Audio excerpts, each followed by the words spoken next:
ଓଡ଼ିଆ ପଞ୍ଜିକାର ଗଣନା ଅନୁସାରେ ମହାବିଷୁବ ସଂକ୍ରାନ୍ତିକୁ ବର୍ଷର ପ୍ରଥମ ସଂକ୍ରାନ୍ତି ଭାବରେ ଗ୍ରହଣ କରାଯାଏ। ଏହି ଦିନଟିକୁ ଓଡ଼ିଆ ନବବର୍ଷ ଭାବରେ ପାଳନ କରାଯାଏ। ବର୍ଷାରମ୍ଭ ହେଉଥିବାରୁ ଓଡ଼ିଆ ପରିବାରରେ ଦେବାଦେବୀଙ୍କଠାରେ ସ୍ୱତନ୍ତ୍ର ପୂଜା, ଭୋଗ, ହୋମ ଆଦି କରାଯାଇଥାଏ। ଓଡ଼ିଆ ନବବର୍ଷ ଆରମ୍ଭ ଓଡ଼ିଆ ସଂସ୍କୃତି ଓ କଳା ଗଣନାରେ ଗୋଟିଏ ବର୍ଷ ବୈଶାଖରୁ ଆରମ୍ଭ ହୋଇ ଚୈତ୍ରରେ ସମାପ୍ତ ହୋଇଥାଏ। ସେହିଭଳି ଜ୍ୟୋତିଷ ଗଣନା ଅନୁଯାୟୀ ଏହି ଦିନକୁ ମେଷ ସଂକ୍ରାନ୍ତି ବୋଲି କୁହାଯାଏ।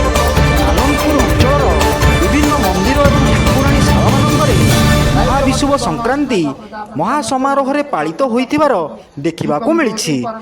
ଏହି ସମୟରେ ସୂର୍ଯ୍ୟକିରଣ ବୃଦ୍ଧି ପାଇବା ସହ ଦେହର ଅତ୍ୟଧିକ ତାପଶକ୍ତି ସମ ଅବସ୍ଥାକୁ ଆଣିବା ପାଇଁ ପଣା ପାଣିର ବ୍ୟବସ୍ଥା ମଧ୍ୟ ଅଛି। ତେଣୁ ମହାବିଷୁବ ସଂକ୍ରାନ୍ତି ଦିନରେ ବିଭିନ୍ନ ଦେବାଦେବୀ ମନ୍ଦିରମାନଙ୍କରେ ପଣା ଭୋଗର ବିଧି ରହିଛି। ପଣା ସଂକ୍ରାନ୍ତି ଠାରୁ ରାସ୍ତା କଡ଼ରେ ପଥିକମାନଙ୍କର ତୃଷ୍ଣା ନିବାରଣ ପାଇଁ ଜଳଛତ୍ରମାନ ଖୋଲାଯାଏ। ଏହା ସହିତ ବୃକ୍ଷ ମୂଳରେ ଜଳଦାନର ପ୍ରଥା ଆମ ସମାଜରେ ପ୍ରଚଳିତ।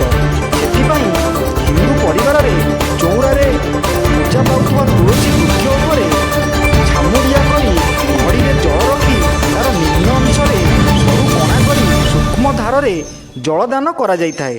ଏହା ସାଧାରଣତଃ ଅପ୍ରେଲ 14 ତାରିଖରେ ପଡ଼ିଥାଏ।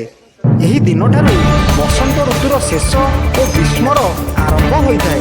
କେନ୍ଦୁଝରରୁ ଗଗନ ବିହାର ଦାସଙ୍କ ରିପୋର୍ଟ, ଓଡ଼ିଶା ନ୍ୟୁଜ୍।